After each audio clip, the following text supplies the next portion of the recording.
Mas a gente pode falar por aí, porque eu passei, então, passamos 2 anos, você falou 2 anos pra mim também.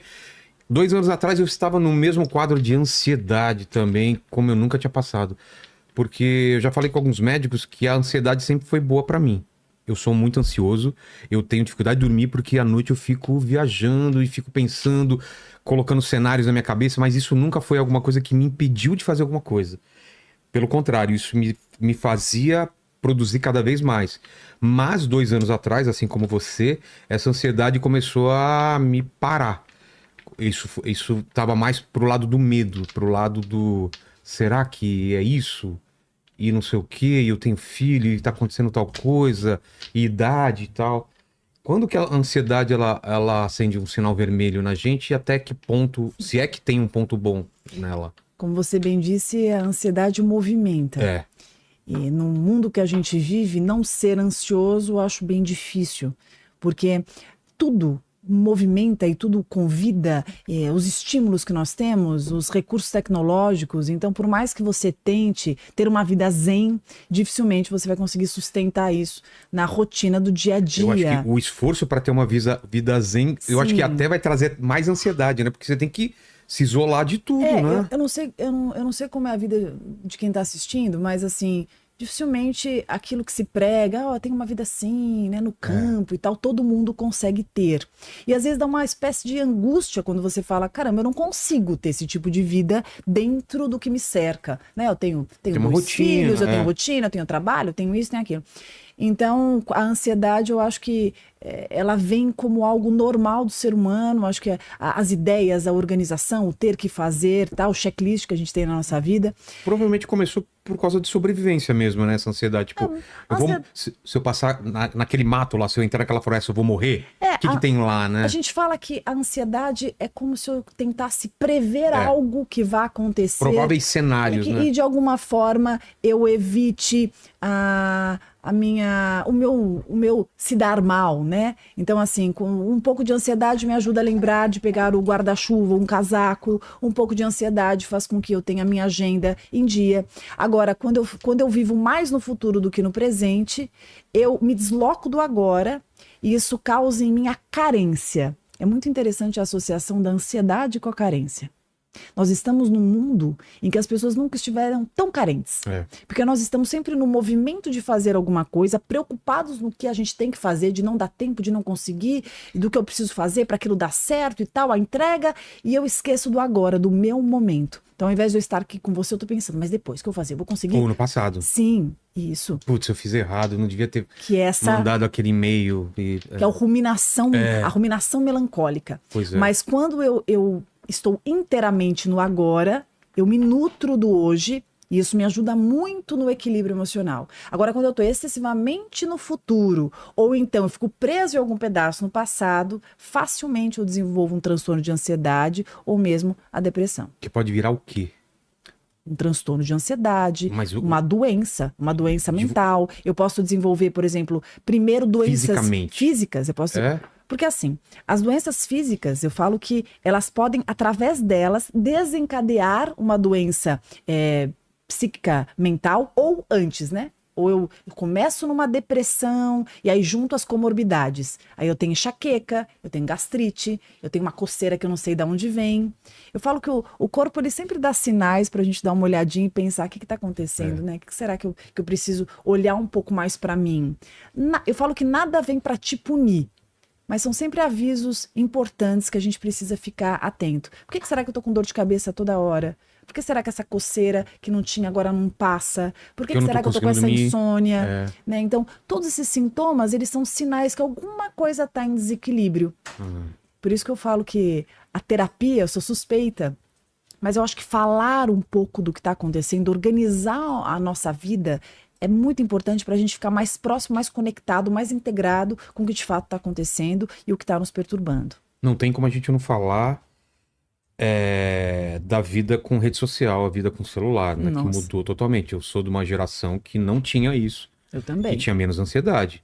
Você não esperava que outra pessoa ia te responder no dia.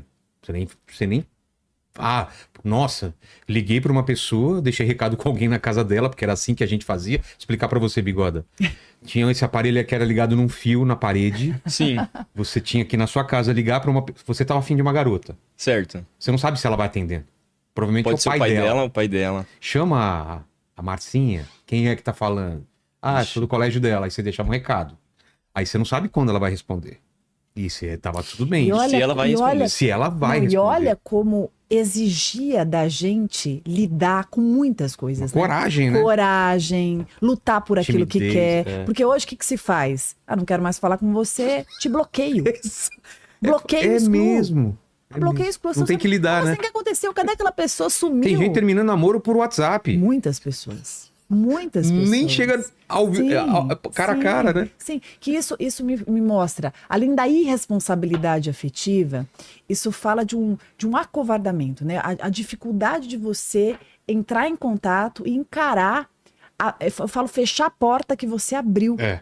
Isso não é só sobre o outro, o quanto isso prejudica o outro, mas é sobre você também, né? É, você vai deixando um monte de coisa acumulada, Sim, né? É como sim. se fosse lá na sua cozinha, você não limpa hoje, ou limpa uma parte e vai deixando aquele lixo acumular uma hora. Você sabe que quando você termina um relacionamento, é algo difícil. Mesmo que, não, mas eu não queria mais, eu não gostava mais.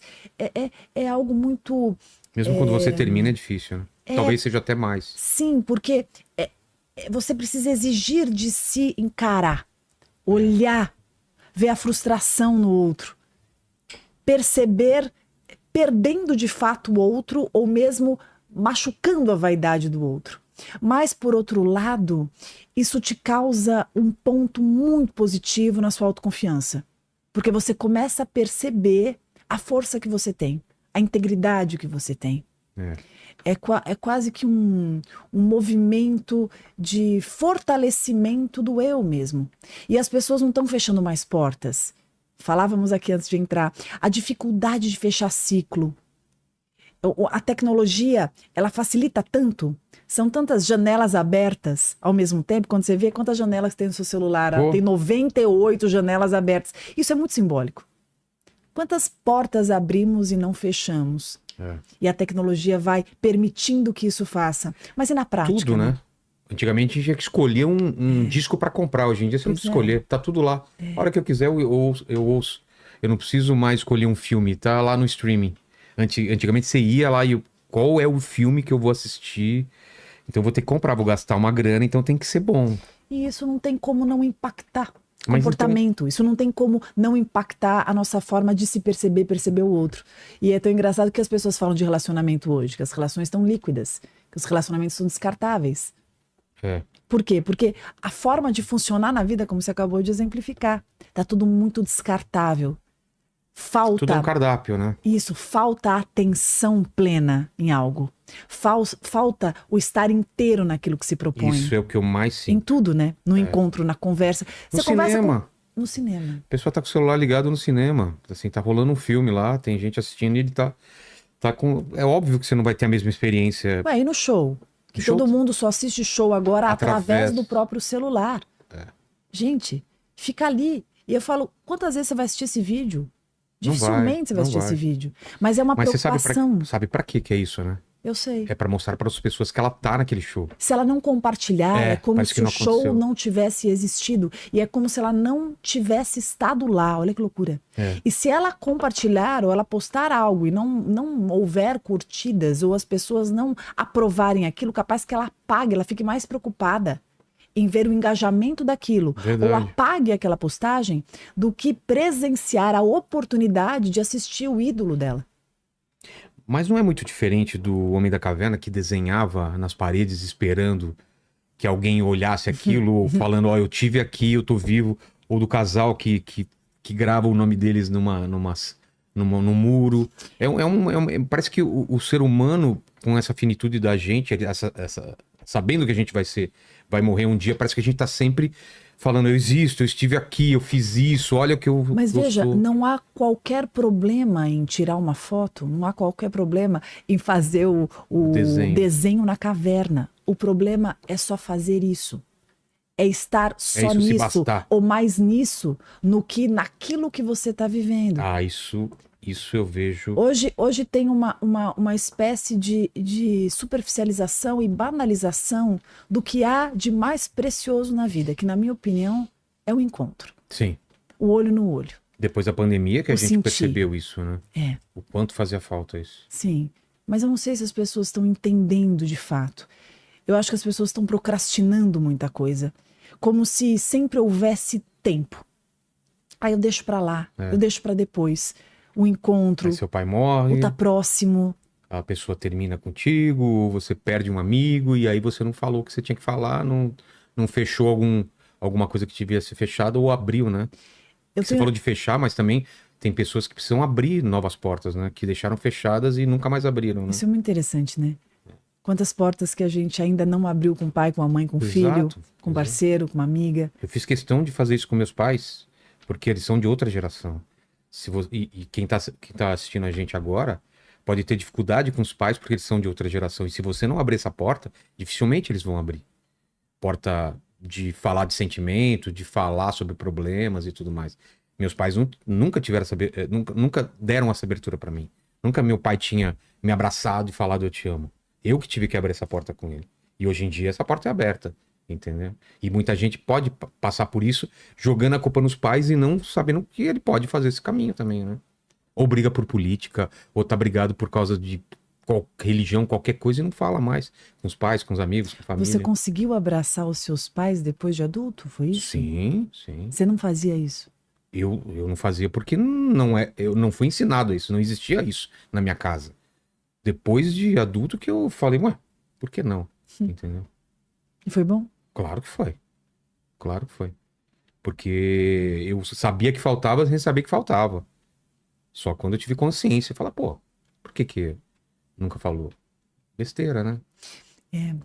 Eu acho que Porque era comum também nos amigos, não era só minha família, assim. Meu pai é de metalúrgica, minha mãe é professora, trabalhavam muito e eu via todos os meus amigos. Não era que era uma família, era mais carente, era meio geral lá. Os pais eram mais de falar pouco, de só trabalhar, as mães um pouco mais carinhosas, mas também muito rígidas, batia demais nos filhos e o tal. que te fez chegar? Hã? O que te fez chegar?